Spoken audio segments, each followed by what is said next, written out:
মনুষ্যত শুরু হয়ে গেছে, যেখানে যাচ্ছে সেখানে খালি ধানের শীষ আর ধানের শীষ। আমি বললাম, ভাই এই ধানের শীষকে আপনাকে একবেলা খাওয়াবে? আপনার কর্ম সে করে দিবে? বলছে, হুজুর বোঝেন না, দল করি। কি করে? দল করি।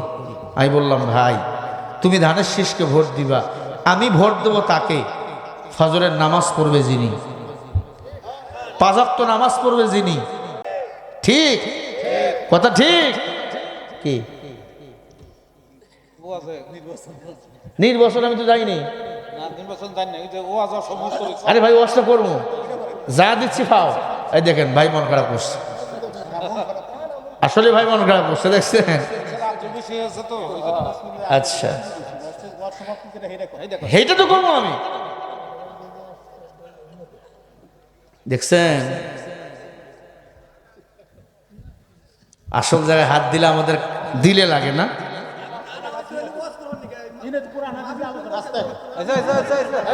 এ তো পাগল দেখতেছি। বসেন আপনি। আমি কি নির্বাচনের কথা বলছি? কি বলছি আপনাকে? আমি বলছি বিএনপিতে ভোট দেবেন বলছি আমি? আরে পাগল, আমি তোমাকে বুঝাচ্ছি, তোমার কি নেকামল করতে হবে, তো কিছু বোঝে না। আপনারা তো বললেন গান গান।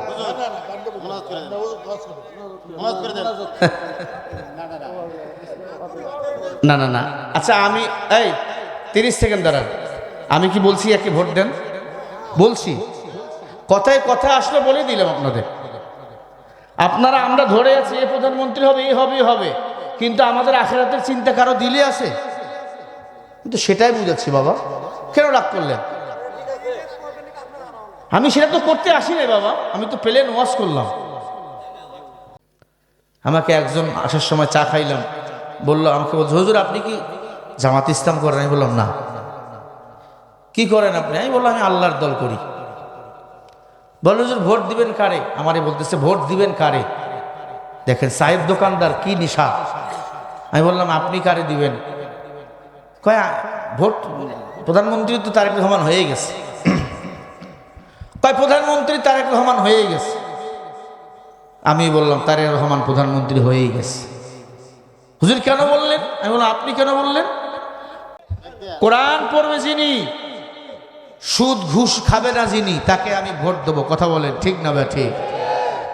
আসলে সত্য কথা, আমি তারই ভোট দেবো যে নামাজ ছাড়বে না, সে যে ক্ষমতার চেয়ারের জন্য ক্ষমতায় বসবে না, তাকে আমি ভোট দেবো। আর যদি বলে না সবাই ক্ষমতার চেয়ারে পাগল, আমি ভোট দেবো না, আল্লাহর কসম। আমি আমার ভোট দিয়ে এমন কাউকে ভোট দিলাম সে গুনাহ করবে, জেনা করবে, মদ খাবে, আমার ভোটে এমপি হইয়া আমি ভোট তাকে দেব না। এখন আপনারা আমার যা ভাবেন ভাবেন, বলতে পারেন আপনি দালাল হুজুর। আমি দালাল, তবে মানুষের দালাল না, আমি মদিনাওয়ালা নবীর দালাল। জামাত কি কয় জানেন? প্রধানমন্ত্রী আমরা হয়ে গেছি, ডক্টর শফিকুর রহমান প্রধানমন্ত্রী হয়ে গেছে, এত ভোট, রেকর্ড পরিমাণ ভোট পেয়েছে, প্রধানমন্ত্রী হয়ে গেল, কোরআন সুন্নাহ দিয়ে কি রাষ্ট্র চালাবে? মেয়েদেরকে কি পর্দায় রাখবে? 5 ওয়াক্ত নামাজ কায়েম করবে? ডক্টর শফিকুর রহমান প্রধানমন্ত্রী হয়েই গেছে, জামাত ইসলাম ক্ষমতায় আসলো, এখন বাংলাদেশ কি মদিনার মতো ইসলাম কায়েম হয়ে যাবে? এই হলো মানুষের রীতি আর নীতি। মনে রাখবেন, সবাই আমরা দুনিয়ার পিছনে নিমজ্জিত হয়ে গেছি। বিএনপি ক্ষমতায় আসছে, তারেক রহমান কোরআন সুন্নাহ দিয়ে রাষ্ট্র চালাবে, রেকর্ড পরিমাণ ভোট পাইল বিএনপি, প্রধানমন্ত্রী হয়ে গেল, এত সিট পাইল এমপি মন্ত্রী। তারা কি নামাজি হবে? তারা কি আল্লাহওয়ালা হবে? তারা কি উমরের মতো রাষ্ট্র চালাবে? তারা কি আলীর মতো রাষ্ট্র চালাবে? তারা কি ওসমানের মতো রাষ্ট্র চালাবে? বুঝা গেল আমরা সবাই দুনিয়ার পিছনে পাগল। ক্ষমতার দোহাই দিয়ে যারা দেখায় আজব শান, ভালো করে টেনে দিও ওদের দুটি কান বন্ধু, ভালো করে টেনে দিও ওদের দুটি কান। ভোটের সময় সবে বোঝে ক্ষমতার চেয়ার খোঁজে, ভোটের পর হয় ইবলিস শয়তান বন্ধুরে, ভোটের পর হয় ইবলিস শয়তান। না হলে নীতির বদল চলে যে গন্ডগোল, নাই রে জাতির পরিত্রাণ ও বন্ধুরে, ভালো করি টেনে দিও ওদের দুটি কান। ভাইরা আমার, আল্লাহর হাবিব সাল্লাল্লাহু আলাইহি ওয়াসাল্লাম বলে, যুবক কি এমন আমল করেছো, আল্লাহ তোমাকে লাশের সাথে জেনার গুনাহ মাফ করে দিয়েছে। ডাক দিয়া বলে, পয়গম্বর, এক নম্বরে তাওবা, আস্তাগফিরুল্লাহ আল্লাযী ওয়া আতুবু ইলাই, লা হাওলা ওয়ালা কুওয়াতা ইল্লা বিল্লাহ। আল্লাহ বলে এতটুকু তাওবা যারা করবে, আল্লাহ পাক বলেন বান্দারে পাহাড় পরিমাণ গুনাহ যদি করো, ইস্তেগফার যারা পড়বে, আস্তাগফিরুল্লাহ আল্লাযী ওয়া আতুবু ইলাই, আমি আল্লাহ বান্দার পাহাড় পরিমাণ গুনাহ করলেও মাফ করে দেব।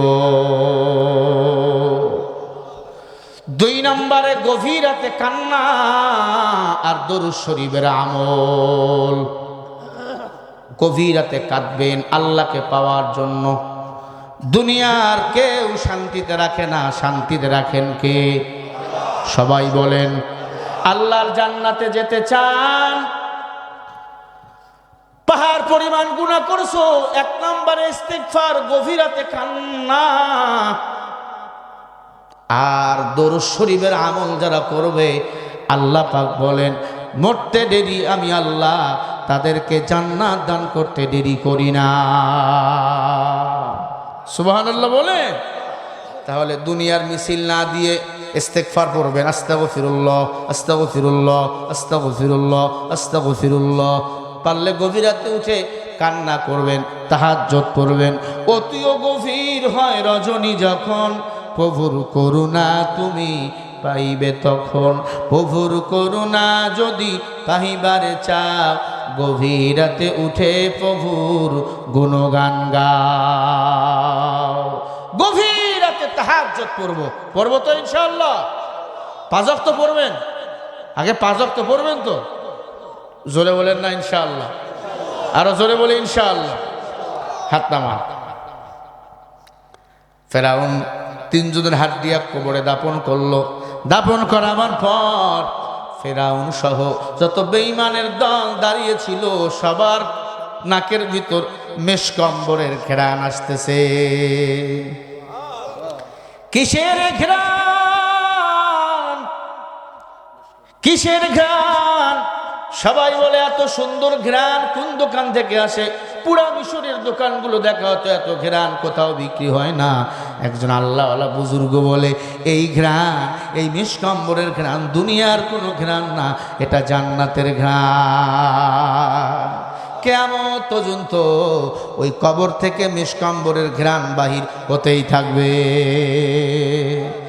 হজ করতে যারা যাবেন, পারলে একটু মিশর ঢুকবেন, ওই ভিসা দিয়ে মিশর ঢুকা যায়। আল্লাহ প্রিয় বান্দারা, ওই কবরের কিনারে দাঁড়াইলে এত ঘ্রাণ, কিয়ামত পর্যন্ত ওই কবর থেকে ঘ্রাণ বাইর হতেই থাকবে। কারণ তারা দ্বীনের জন্য জীবন দিয়েছে, দ্বীনের পথে জান ও মাল দিয়ে নিজেকে কুরবানি করে দিয়েছেন। আপনারাও দ্বীনের জন্য আপনাদের মাল সম্পদগুলো দান করলেন। আল্লাহ পাক রব্বুল আলামিন আপনাদের কবরটা জান্নাতের বাগান বানিয়ে দিবেন। জোরে বলে আল্লাহু আকবার। তাহলে বলেন, আজকে বয়ানের বিষয় ছিল ইবাদত। আমরা ইবাদত করব কার? সবাই বলেন কার? এক আল্লাহর ইবাদত করব। আল্লাহর যদি ইবাদত করি, ওই আল্লাহ কবরে আমাদের বন্ধু হয়ে যাবে। আল্লাহ যদি আমার বন্ধু হয়, দুনিয়ার কারো দরকার আছে আর নাই। সবাই ইস্তেগফার পড়েন, আমরা দোয়া করব। আস্তাগফিরুল্লাহাল্লাযী ওয়া আতুবু ইলাইহি, লা হাওলা ওয়ালা কুওয়াতা ইল্লা বিল্লাহিল আলিয়্যিল আযীম।